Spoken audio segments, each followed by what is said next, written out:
오늘 본문인 갈라디아서를 기록한 바울 사도는 그의 고향이 길리기아 다소라는 지역에서 태어났습니다.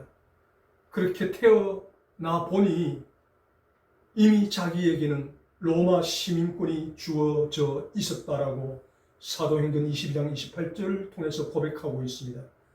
이 로마 시민권은 로마 시민들에게 주어지는 특혜와도 같은 것입니다. 로마가 지배하는 세계 어느 곳을 가든지 예우를 받을 수가 있습니다. 그리고 특별한 권리와 혜택을 누릴 수가 있습니다. 그리고 각종 세금을 감면받고 면제받을 수가 있습니다.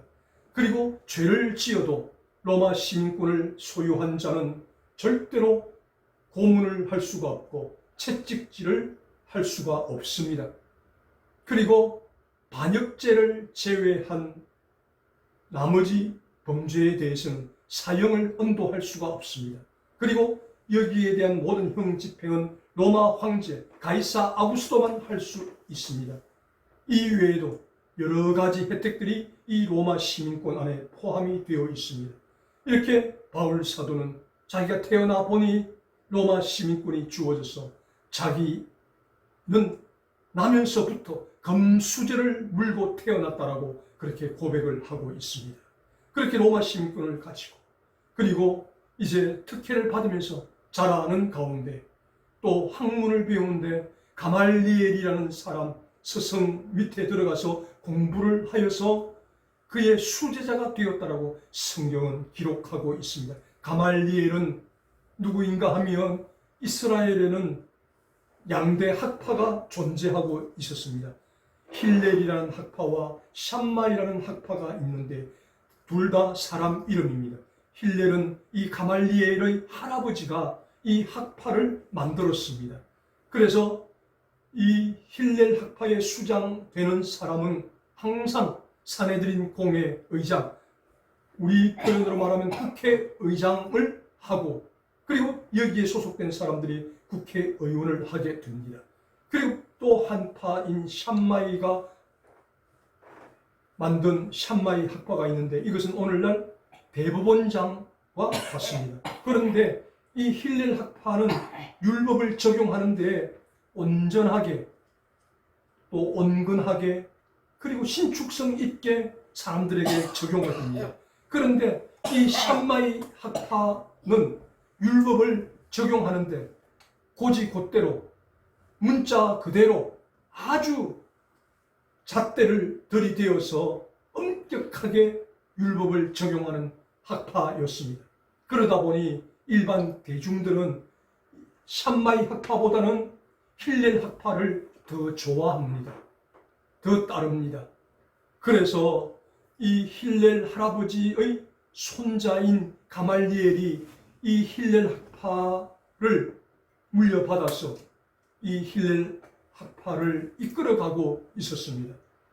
그래서 온건한 마음으로 율법을 신축성 있게 백성들에게 적용하다 보니 이 가말리엘에 대해서 백성들이 어떻게 생각하고 있는가를 성경이 정언하고 있습니다.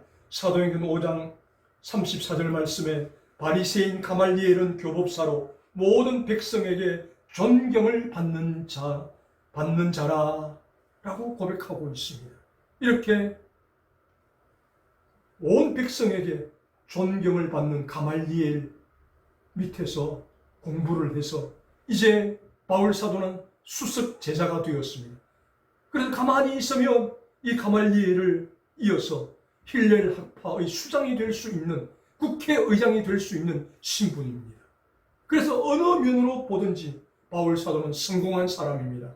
가만히 있으면 국회의장이 될 수 있는 신분입니다. 그리고 나면서부터 로마 시민권을 소유하고 있기 때문에 세계 어디를 가든지 대우를 받고 로마 시민으로서 당당하게 살아갈 수 있는 사람이었습니다. 그런데 이런 바울 사도가 어느 날 갑자기 180도 변화되는 삶의 모습을 보이게 되는 것을 우리가 볼 수가 있습니다. 이 극적인 변화를 사도행전 9장에서 설명을 하고 있습니다. 이렇게 힐렐 학파의 총망받는 젊은이가 되어서 이제 바울 사도에게 맡겨진 임무는 무엇인가 하면 저 예수라는 사람을 믿는 기독교인들을 잡아서 감옥에 가두고 그들을 벌주는 일을 하는 사명을, 책임을 바울 사도가 전적으로 받게 됩니다. 그래서 이스라엘 구석구석을 다니면서 예수 믿는 사람을 핍박하고 잡아서 감옥에 가두고 벌주고 하는 일을 바울 사도가 앞장서서 시행하였습니다. 그래서 사도행전 7장 말씀 보면 스데반을 돌로 쳐 죽이는 그 현장에도 바울 사도가 함께 했습니다. 그래서 바울 사도가 옷을 던짐으로 사람들이 그 신호에 따라서 돌을 던져서 스데반 집사를 돌로 쳐 죽이는 그 광경을 우리는 잘 알고 있습니다. 이 일에도 바울 사도가 가담을 했다라는 사실입니다. 이제는 이스라엘 영역 안에 있는 사람을 잡아서 감옥 가두고 벌 주는 것으로 성이 차지 않았던 바울 사도가 대제사장의 공문을 받고 이제 이스라엘 경계를 넘어서 외국으로까지 가서 예수 믿는 사람, 피해가 있는 이스라엘 사람을 잡아오려고 다메섹이라는 지역으로 가게 되었다라고 사도행전 9장에서 말씀합니다. 그런데 그때 하늘에서 큰 밝은 광채의 빛과 함께 예수 그리스도의 음성이 들려왔습니다. 사울아, 사울아, 내가 어찌하여 나를 핍박하느냐? 이때 바울 사도는 주여 미시오니까 나는 주님을, 당신을 핍박한 적이 없습니다 라고 대답합니다. 이때 예수님께서 나를 믿는 사람을 핍박하는 것은 곧 나를 핍박하는 것이니라 그렇게 말씀합니다. 호련히 나타난 그 밝은 빛과 예수 그리스도의 음성 앞에 그는 엎드러져 꼬꾸라졌습니다. 그리고 그 순간에 예수 그리스도를 믿게 되었습니다. 이것은 있을 수가 없는 기적적인 역사였습니다. 그래서 다메섹 도상에서 호련히 빛 가운데 나타나신 예수 그리스도를 만난 이후에 변화되어 바로 조금 전까지도 예수 믿는 사람을 잡아서 감옥에 가두고 벌 주려고 다메섹까지 왔던 이 바울 사도가 이제는 예수 믿는 사람을 감옥에 가두고 핍박하고 벌 주는 사람이 아니라 도리어 그 기독교를, 예수를 전하는 사람이 되는 반전의 역사가 일어났습니다. 유대인들은 깜짝 놀랐습니다. 총망받는 바울, 가만히 있으면 가말리엘 뒤를 이어서 국회의장을 해야 될 사람, 로마 시민권을 가진 저 사람이 어떻게 저렇게 180도 변화되어서 우리 유대교를 배반하고 기독교를 전파하는 일에 앞장설 수 있는가? 그러면서 저들은 잠시 동안 그러다 말 거다라고 생각을 했습니다. 그런데 바울 사도의 기독교에 대한 복음 전파를 통해서 많은 사람들이 예수를 믿는 역사가 일어나기 시작합니다. 그리고 그 가운데서 유대인들 중에서도 저 유대인이었던 바울이 기독교로 개종한 것을 보니까 우리도 기독교로 개종하자. 그래서 유대인들도 개종하는 일들이 여기저기서 일어나기 시작합니다. 그러자 그때서야 유대인들이 야, 안 되겠다. 큰일 났다. 이대로 내버려 두다가는 저 바울 사도 한 사람 때문에 우리 유대교가 위험해진다. 그래서 더 위험해지기 전에 저 바울이란 저 사람을 잡아서 죽여버리자. 그래서 유대인들 가운데 자, 이제 우리 유대교를 보존하기 위해서 바울이라는 저놈을 잡아서 죽여야 되겠는데 자원하는 사람 나서라. 그래서 40명이 자원하여 나섰습니다. 그러면서 그들은 우리가 저 바울이라는 놈을 잡아서 죽이기 전에는 밥도 먹지 않고 물도 마시지 않고 어떤 것도 먹지 않겠습니다. 금식하며 그렇게 40명이 결사대가 조직이 되어가지고 바울 사도를 잡아 죽이려고 여기저기 쫓아다녔습니다. 그러나 그때마다 하나님께서 이 40명의 결사대를 이렇게 피하게 하시고 저렇게 피하게 하심으로 그 결사대 조직이 무효화되게 되었습니다. 그러자 유대인들이 이번에는 또 전략을 바꿉니다.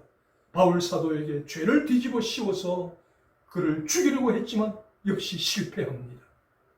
그러자 이 유대인들이 어떻게 하면 저 기독교의 중심에 서 있는 바울이라는 저놈을 없앨 수 있을까 생각하다가 그러면 저 바울이라는 저놈이 가는 곳곳마다 기독교라는 복음을 전해 놓아서 그곳에 교회를 세워 놓았는데 그 교회마다 우리가 사람을 침투시켜서 그 교회를 혼란스럽게 만들어버리자. 저 바울이 전하는 기독교의 복음이 가짜라고 말해버리자. 그리고 저 바울은 사도가 아닌데도 가짜로 사도임에도 불구하고 자기가 자칭 사도라고 말한다고 가짜 사도라고 우리가 말을 하자. 그래서 이 바울이란 저 사람 때문에 기독교를 믿고 예수를 믿는 사람들에게 혼란을 주는 일을 하자. 그래서 바울 사도가 세운 모든 지역 교회에 사람들을 침투시켜서 바울이 전하는 복음은 가짜 복음이다. 바울이 말하는 사도직은 가짜다. 그렇게 흔들어 놓기 시작을 했다는 것입니다.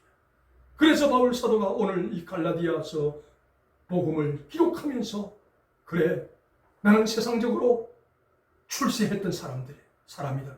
로마 시민권을 가진 사람이었다.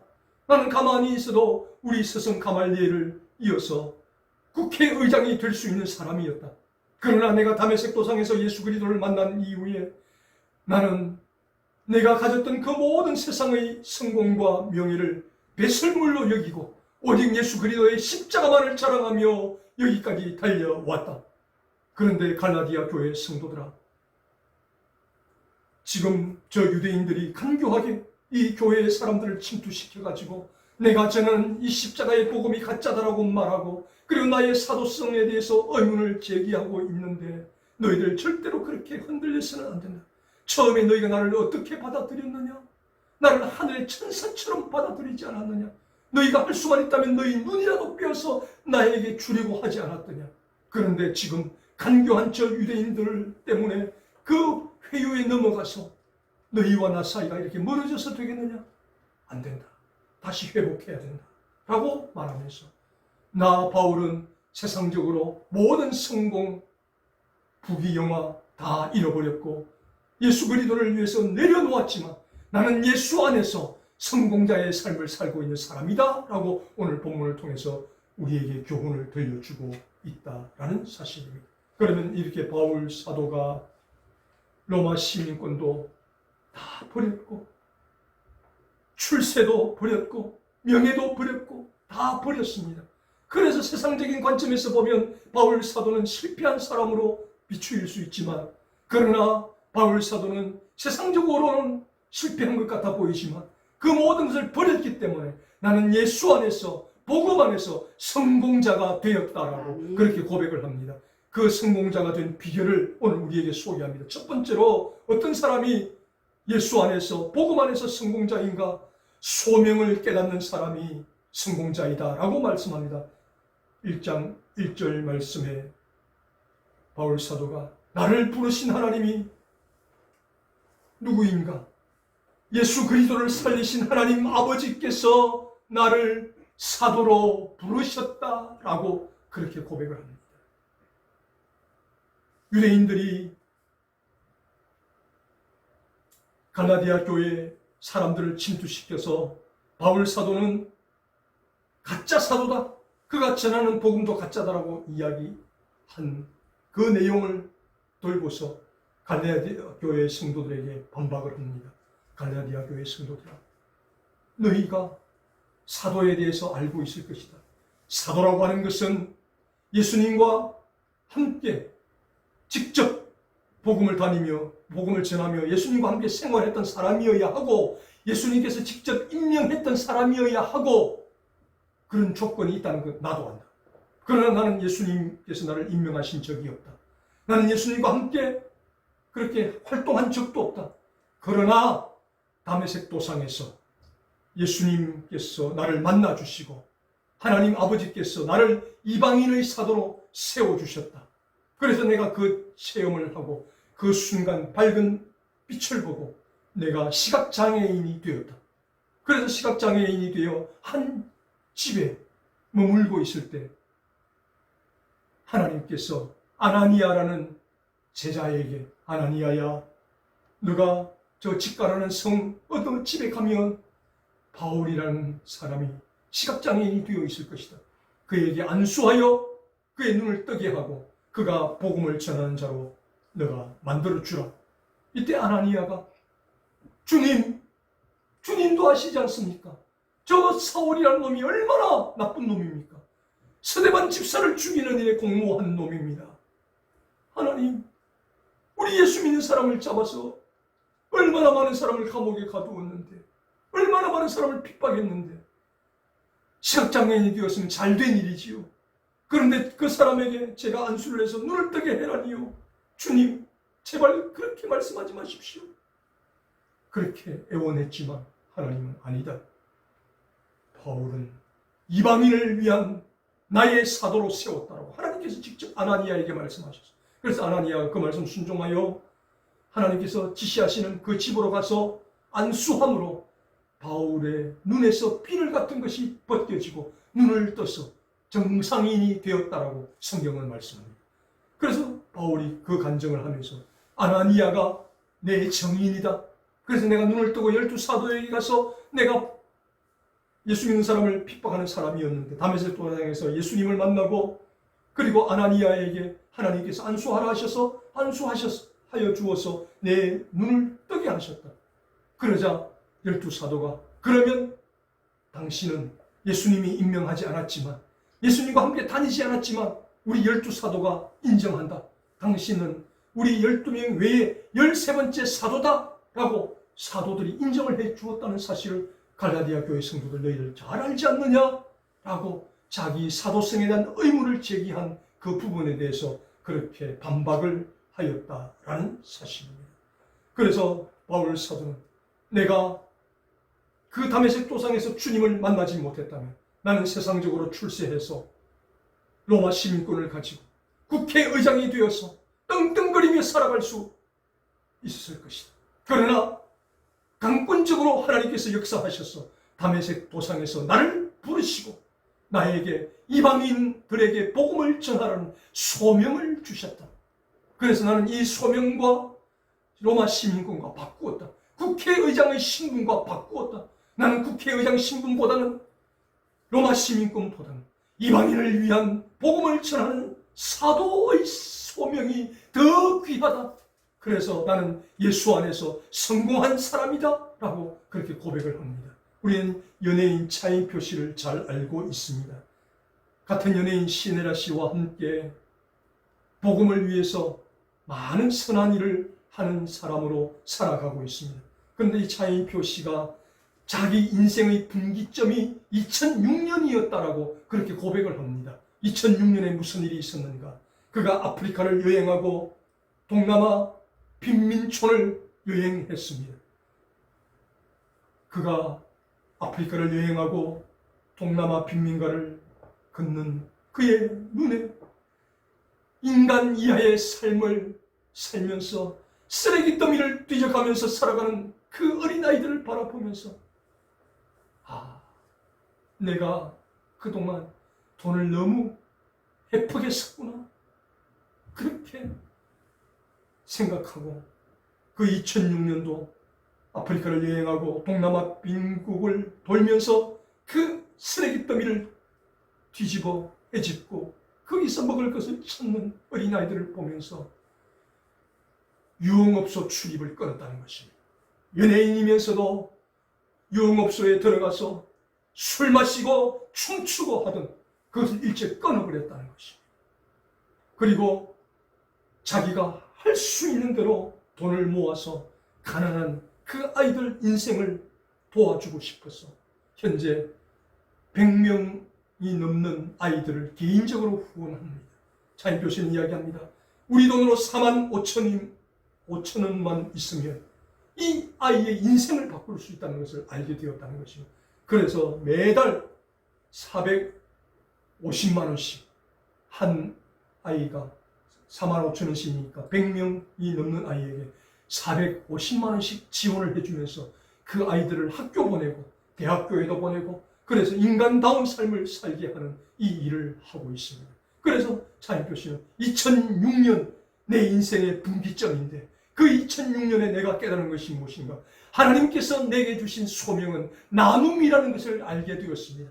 그래서 나는 최대한 내 모든 수입을 아끼고 절제해서 불쌍하고 가난한 그 아이들을 위해서 나누는 것이 하나님께서 내게 주신 소명임을 깨닫고 나는 지금까지 그 나눔의 소명을 감당하고 있습니다 라고 고백합니다. 이렇게 바울 사도는 다메섹 도상에서 극적으로 예수님을 만난 이후에 이방인에게 복음을 전하는 것이 자기의 소명임을 깨닫게 되었고, 차인표 씨는 그렇게 넉넉한 삶을 살다가, 부유한 삶을 살다가 그 아프리카와 동남아의 빈민국을 돌면서 쓰레기 더미를 뒤지는 어린아이들을 보고 저들을 도와주고 저들에게 나누는 것이 자기의 소명인 것을 깨달았다는 사실입니다. 그래서 바울 사도는 내가 비록 로마 시민권은 버렸지만, 국회의장이 될 수 있는 길은 버렸지만, 대신 예수 안에서 하나님께서 주신 비전과 소명, 예수의 복음을 전하는 이 소명은 무엇을 주고도 바꿀 수 없는 인생의 성공자의 삶이다 라고 저와 여러분에게 고백하며 간증하고 있습니다. 저와 여러분도 하나님께서 나를 무엇으로 부르셨다는 확신하는 것이 소명인데, 바울 사도처럼 복음을 전하는 것이 소명이 될 수도 있습니다. 아니면 차인표 씨처럼 나누는 것이 소명이 될 수도 있습니다. 다 같을 수는 없습니다. 그러나 하나님께서 저와 여러분에게 감동을 주시고 감화를 주시면서 내게 어떤 소명을 느끼게 해주시면 그 소명이 내 것이라는 사실을 기억하고 그 소명에 충실할 때, 우리에게 소명을 발견하게 될 때, 우리가 그 소명을 따를 때 우리는 세상에서가 아니라 예수 안에서 성공자가 될 수 있다는 사실을 기억하고 하나님의 소명을 깨달을 수 있는, 하나님의 소명을 발견할 수 있는 저와 여러분 될 수 있기를 주님의 이름으로 축복합니다. 아멘. 두 번째로 바울 사도는 고백합니다. 예수 안에서 나는 성공자인데, 왜 성공자인가? 나는 사람을 많이 얻었기 때문에 성공자이다 라고 고백합니다. 2절 3절 말씀에 고백합니다. 함께 있는 모든 형제로 더불어 갈라디아 교회들에게 우리 하나님 아버지와 주 예수 그리스도로 쫓아 은혜와 평강이 있기를 원하노라. 아멘. 바울 사도는 이 이방인을 위한 사역을 하면서 자기 혼자 하지 않았다는 것입니다. 하나님께서 많은 사람을 붙여주시더라는 것입니다. 그래서 모든 형제로 더불어 이 사역을 감당했다는 것입니다. 우리가 잘 아는 대로 바울 사도의 선교 여행에 바나바가 동행했습니다. 실라가 동행했습니다. 누가가 동행했습니다. 마가가 동행했습니다. 디모데가 동행했습니다. 디도가 동행했습니다. 브리스길라 아굴라 부부가 장막업을 하면서 자기의 전 재산을 바울 사도에게 헌신하며 그림자처럼 충성했던 그 사역이 있었던 것을 우리는 기억하고 있습니다. 그런 가운데 바울 사도가 좋은 일만 있었던 것이 아니었습니다. 힘들고 어려운 일도 있었습니다. 유대인들의 그러한 간교함 때문에 감옥에 들어가기도 했습니다. 로마 시민권임에도 불구하고, 고문당할 수 없음에도 불구하고, 채찍질당할 수 없음에도 불구하고 그는 애매히 고문을 당했고 채찍질을 당했습니다. 그때마다 바울 사도는 비록 주를 위해서 희생하기로 결심했지만 허무한 마음이 들 때도 있었습니다. 낙심될 때도 있었습니다. 그러나 그때마다 하나님께서 사람을 붙여주셨다라고 고백합니다. 디모데후서 1장 16절 말씀에 그 힘들고 어려울 때 오네시보라는 사람을 보내주셔서 내 마음을 유쾌하게 해주셨다. 상처받은 내 마음을 치료하게 해주셨다 라고 고백합니다. 그리고 디모데 골로새서 4장 10절 말씀에 그렇게 감옥에 들어가서 큰 병을 앓고 너무너무 힘든 그때 하나님께서 아리스타고를 보내주셔서 나를 수종들게 하심으로 내가 그 질병을 딛고 일어서게 해주셨다라고 고백을 합니다. 이렇게 수도 헤아릴 수 없을 만큼의 많은 동역자들을, 사람들을 바울 사도에게 붙여주셔서 이 선교 사역이 중단되지 않도록 하나님께서 해주셨다. 그래서 나는 많은 사람을 얻었기 때문에 나는 주 안에서 성공한 사람이다라고 그렇게 고백을 하고 있습니다. 이렇게 한 사람을 얻어도 성공자라고 할 수 있다면, 바울 사도는 이 하나님의 사역을 위해서, 하나님의 일을 위해서 모든 것을 다 버렸습니다. 세상의 성공적 조건을 다 버렸습니다. 그랬을 때 하나님께서 이렇게 많은 사람을 동역자로 붙여주셔서 하나님의 사역이 왕성하게 일어날 수 있도록 하나님께서 축복해 주셨다는 것입니다. 그래서 바울 사도는 갈라디아 교회 성도들에게, 오늘 저와 여러분들에게 이야기합니다. 여러분들이요, 세상적인 기준과 관점으로 보면 나는 로마 시민권도 없어졌고 국회의장 신분도 멀리 달아났고 나는 실패자 같습니다. 그러나 나는 예수 안에서 하나님께서 붙여주신 이 많은 동역자들, 사람들을 얻어서 함께 선교 사역을 감당하고 있기 때문에 나는 예수 안에서 성공자입니다 라고 그렇게 우리에게 고백합니다. 그렇다면 저와 여러분도 이 세상을 살아가면서 나를 믿어줄 수 있는 사람, 내가 아픔을 이야기하고 내가 전화를 하면 언제라도 수긍해 줄 수 있는 사람, 이렇게 사람을 얻을 수 있으므로 저와 여러분도 단 한 사람이라도 나를 이해해 줄 수 있는 그 사람을 얻음으로 성공자가 될 수 있고, 그리고 다른 사람에게도 내가 그런 아픔과 위로를 전해줄 수 있는 사람이 됨으로 말미암아 이 시대의 성공자가 될 수 있기를 주님의 이름으로 축복합니다. 아멘. 마지막 세 번째로 바울 사도는 이야기합니다. 나는 세상적으로 실패자 같지만 예수 안에서 성공자가 될 수 있던 비결이 무엇인가? 십자가를 따르는 삶을 살았기 때문에 나는 성공자이다라고 우리에게 고백하며 간증하고 있습니다. 4절 5절 말씀에 예수 그리스도를 예를 들어서 설명을 합니다. 그리스도께서 하나님 곧 우리 아버지의 뜻을 따라 이 약한 세대에서 우리를 건지시려고 우리 죄를 위하여 자기 몸을 들이셨으니 영광이 저에게 세세토록 있을지어다. 아멘이라고 고백합니다. 무슨 말입니까? 들이셨으니 라는 말은 희생하다, 순종하다, 맡기다 라는 뜻입니다. 예수님께서 십자가를 지시는 이것이 희생이었고 순종이었고 하나님께 맡기는 것이었다는 것입니다. 어떻게 가능했는가? 하나님 아버지의 뜻을 깨달았기 때문에 가능했다라고 고백합니다. 하나님 아버지의 뜻을 깨달았지만 우리 예수님께도 갈등이 있었습니다. 하나님 아버지, 제가 십자가 지긴 지겠습니다. 그런데 십자가를 지면 제가 십자가에서 죽고 3일 동안 하나님 아버지와 아들과 아버지의 관계가 끊어지는 그 3일간의 기간만큼은 제가 도무지 참을 수가 없습니다. 아버지, 그러니 할 수만 있다면 이 잔을 내게서 지나가게 하옵소서. 아버지와 나의 관계가 끊어지는 이 십자가의 방법 외에 다른 잔이 있다면 그 잔을 내게 주시옵소서. 그러나 하나님 아버지, 내 뜻대로 마옵시고 아버지의 뜻대로, 아버지의 원대로 되어지기를 원하나이다. 하나님 아버지께 버림을 받는 그 3일이 있더라도 하나님 뜻대로 되기를 원합니다. 하나님께 맡기는 순종과 희생을 결단하셨다는 것입니다. 그랬을 때에 온 인류를 구원하고 우리 예수님께 주어진 것이 무엇인가? 영광이 저에게 세세토록 있을지어다. 그렇게 십자가를 지시고 하나님 아버지의 뜻을 따라서 희생하고 순종하고 하나님께 맡겼더니 우리 예수님에게 경배와 찬양과 위엄과 거룩함이 세세무궁토록 이어지는 축복이 있었노라고 우리에게 고백하며 간증합니다.